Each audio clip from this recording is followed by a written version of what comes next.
Hello, ladies and gentlemen. It is my hope that you are fine wherever you are. I'm also okay. I have done videos here telling you why the opposition, as currently constituted, has a very difficult job unseating William Ruto. There are those who want to put it as a done deal, and they will tell you one term is unstoppable. Those are good for sloganeering. But I told you here that politics is about reality. And reality in this case is, what are the people actually saying? Not what are a few loud people saying. And once you decipher and you know what people on the ground are saying about a particular issue, then you can come up with a conclusion whether you are winning or this one-term song is just a song.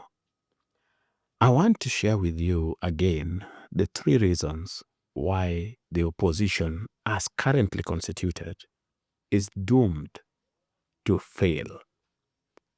That is to say, what we have in the so-called united opposition has no chance at removing William Ruto from power. So I know there are those who, just hearing that, you are triggered and you are going to swipe away.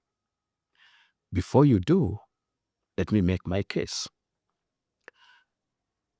For you to win an election, you need one important thing, especially in a democracy.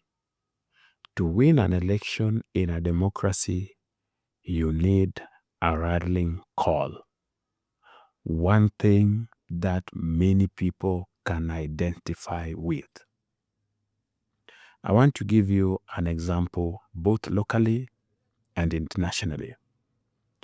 We are moving into the elections of 2002. Kenya is just a tribal country anyway, but for the first time, Kenyans are ignoring that Mwai Kibaki is a Kikuyu. And for the first time, they are seeing him as just a Kenyan. In fact, people are not even bothered that the 2 candidates fighting it out are both Kikuyus. Why? Because there was a rallying call. What was the rallying call? What is it that people desired so much that they were willing to look away? They were willing to ignore things like tribe and etc. Kenyans wanted change. That was the rallying call. Change from what?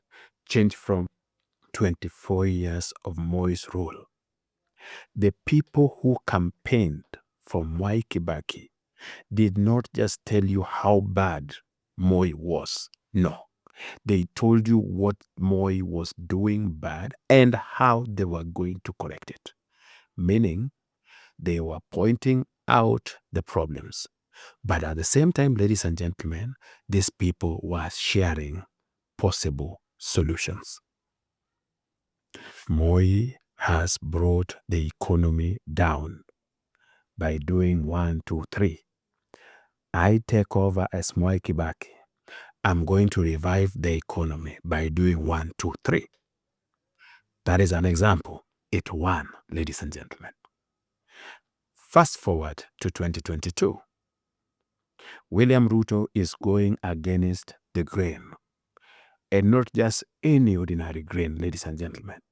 This is a sitting president and the most influential opposition leader in the history of this country. They have come together and they are facing one person, William Ruto. And so William Ruto says, irrespective of who you are, you deserve to work. Kazi ni kazi. William Ruto was saying, we agreed with Uhuru Kenyatta that we will do the Big Four agenda. The main aim of the Big Four, ladies and gentlemen, is to create jobs. It doesn't matter what type of jobs, but to create jobs. Get that? And Uhuru Kenyatta has decided to focus on BBI. He has abandoned the issue of creation of jobs. I am promising you that when I come in, I am going to revive the Big Four agenda so that we can create jobs. Kazi ni kazi was his mantra. That is where the hustler came in. The hustler didn't have anything to do with poor people. The hustler was about those who work hard. And that rallying call, ladies and gentlemen, galvanized the nation around William Ruto. And against all odds, he is the president today. So for you to win election, you need a rallying call, something that is telling people what you are going to do, maybe in a slogan. Let's go to international example that I promised. In the United States, Donald Trump was already ruled out. His politics was dead. After the 2020 election, they said this guy is gone. But no, he came back. And what was this that Donald Trump was telling the Americans he would do? Donald Trump just told them, can you compare my first term and that of Biden? When were you doing better? Are you okay during Biden, or were you doing better under my first term? And Americans looked at everything and they said, we were doing better under you. And so when Donald Trump offered himself, he won everything that you could win in that country. The White House, Congress. In fact, he controls the judiciary. And he won every demographic. So Donald Trump won every category that you could win, because he just told these people to compare what their life was under him in the first term and what they were going through under Biden. It was a comparison. Just compare. And it brought Donald Trump back, even though he had been painted as a criminal, he had been convicted, indicted, and everything. They were calling him a convicted felon, yet he was elected by popular vote and overwhelmingly by the Electoral College. What wins you an election, I want to repeat this, ladies and gentlemen, is a plain clarion call, a rallying call, something that people can unite behind. I want you to tell me, what is this that the current opposition as constituted is telling Kenyans to unite behind? Because telling people that William Ruto is a one-term president is not something that people are going to unite behind. That can only go as far as massaging egos of those who are bitter with Ruto. But those who are looking for a serious alternative, they don't see it there. So the first reason why this opposition, as currently constituted, is doomed to fail is they suffer lack of political experience.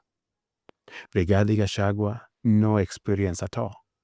A one-term MP, 2 years as deputy president. He has no experience. Whereas Kalonzo Musyoka has serious political experience. He is one person who is so entitled that he will not even bother struggle and come up with something to sell to the people. He is persuaded that by virtue of being Kalonzo Musyoka and by virtue of being the longest serving politician in the history of this country as of now, he should just be voted in. Why should people vote him? He has suffered a lot, to quote him. He has suffered for this country. He has sacrificed a lot for this country. So people should just wake up and vote for him. Kalonzo is experienced, but he can't inspire anyone. Rigathi Gachagua is not experienced. Natembeya joined politics recently. Matiang'i has not even been a politician. He's not been elected anywhere. Eugene has failed several times than he's been elected. So You are looking at people who have no experience at winning elections. And if you compare that with William Ruto, on the other hand, who has never lost any election, it is like day and night. So these people are disadvantaged at that. But even if they had experience, ladies and gentlemen, or even if experience didn't play at all, let's say there are people who join politics today and they win the first attempt. You don't need experience. Okay, let's argue that way. There are those who also demand alternative. So what is your agenda? You are telling me that Ruto is bad. Okay. So what is it that you are going to do differently? Because I also know you are bad. I want to give you an example. During the Azimio versus Kenya Kwanza campaign, against all wisdom, the Azimio campaign team focused on painting William Ruto as the most corrupt human being. So the mainstream media and everything was run to paint Ruto as the most corrupt human being. Okay. But you see, we all live in Kenya. We were seeing somebody like Uhuru Kenyatta, Raila Odinga, and others calling William Ruto corrupt. And then questions started rolling in our minds. So we asked ourselves, William Ruto is corrupt. Okay. What about you? You are also corrupt. So everyone is corrupt. Can you tell us what you are going to do different? Painting Ruto as a bad person, as an evil person, is not an alternative. An alternative is saying William Ruto is in Tana River producing food in that irrigation scheme. We think it is a wrong move. What we will do instead is 1, 2, 3. William Ruto is building houses so that he can eradicate slums and also create jobs. In our opinion, this is the worst approach. What will we be doing? We will do 1, 2, 3 to achieve the same objective: eradicate slums and create jobs. William Ruto has come up with a healthcare system, an insurance cover, if you would say. In our opinion, this is the worst insurance cover. William Ruto targets to insure virtually everyone. Ensure that if you go to a clinic or an hospital, you are treated irrespective of your cadre in society. Okay? We believe William Ruto is doing it the wrong way. To achieve the same, we will do 1, 2, 3. That, ladies and gentlemen, is how you get an alternative. So that people compare. William Ruto, this is what you are doing, but these people are saying they will do this. Is that what you get from the current opposition? They don't have an alternative, and they are not even ashamed that they don't have one.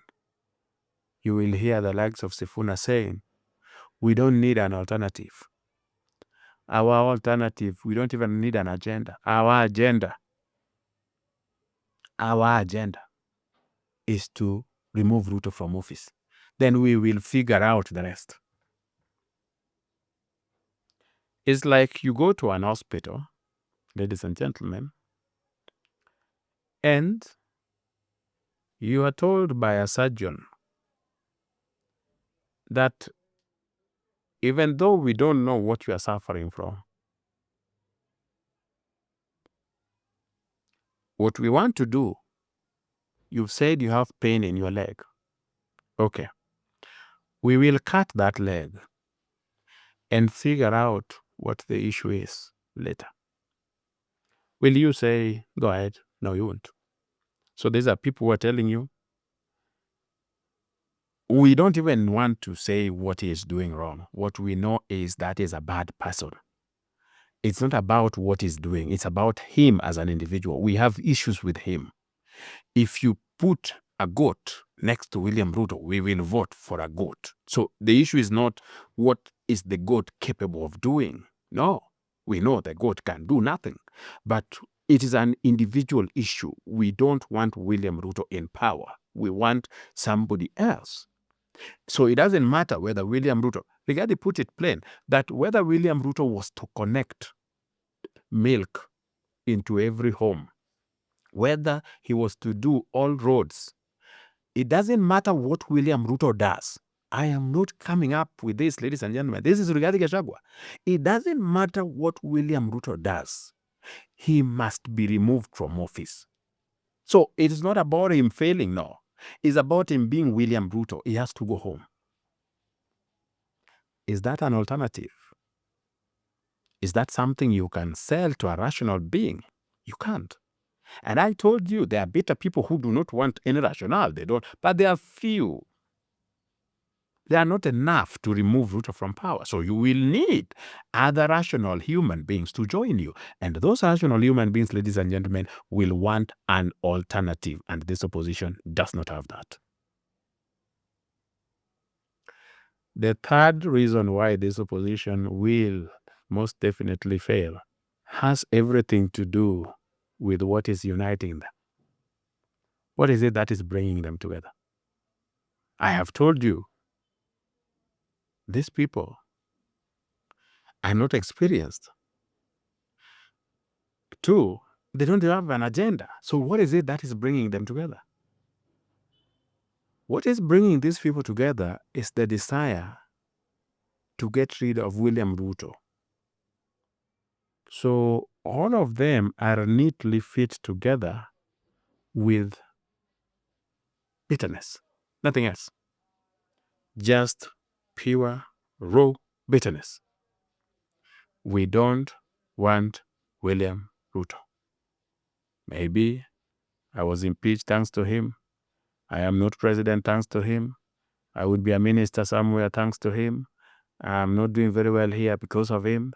So we are united to ensure that finally we get our revenge.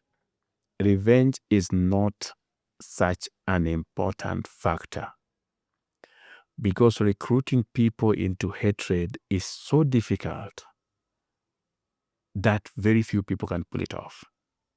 So to manage to recruit Kenyans into joining you in hating Ruto, that they won't care about anything else, is so difficult. I repeat, there are naive human beings out there, people who are already bitter with you. They are bitter. They have joined you in that bitterness, but they are not enough to win an election. So they are not united for the love of this country.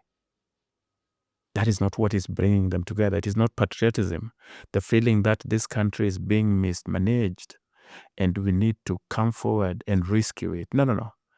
We are united against William Ruto. I don't like him as a person. We want him out. I want my revenge. That is not something that unites many people. You can be united, a few of you, fine. But also, how long will that last? How long can you begrudge someone? Considering that William Ruto can only serve for another 5 years, after which he will not be in power. So if bitterness is what is moving you, the motivation, then how long will you sustain that? To what end? So ladies and gentlemen, just as a recap, the three reasons why the so-called united opposition, as currently constituted, is doomed to fail is: one, serious lack of experience in terms of winning elections. Rigathi, Matiang'i, Eugene, Natembeya, these are political toddlers. Some of them have not even joined politics yet. Kalonzo, who is experienced, cannot inspire anyone. So they don't know what to do when. That is why barely a year into election, they are still fumbling. They don't have anything to put on the table. Which takes me to number two. They don't have an agenda. That lack of agenda, don't wish it away the way they want you to. That we don't need an agenda. Our agenda is to remove Ruto from office. That cannot be an agenda. because you have to tell people that William Ruto is doing this way, and it is wrong for this and this reason. We will do it this way, and it will be okay for this and that reason. He's doing A, we will do B. B is better because it has this and that. A is wrong because it comprises 1, 2, 3. That is what an alternative is. And of course, number 3, the motivation is wrong. If you are motivated by bitterness against an individual, that you've come together because you don't like the name William Ruto, to the point that you are saying, if a dog and William Ruto are on the ballot box, we will vote for a dog. Not that that dog can do a better job, but because we like the dog more than we like Ruto. That type of childishness, to some bitter minds, it is appealing.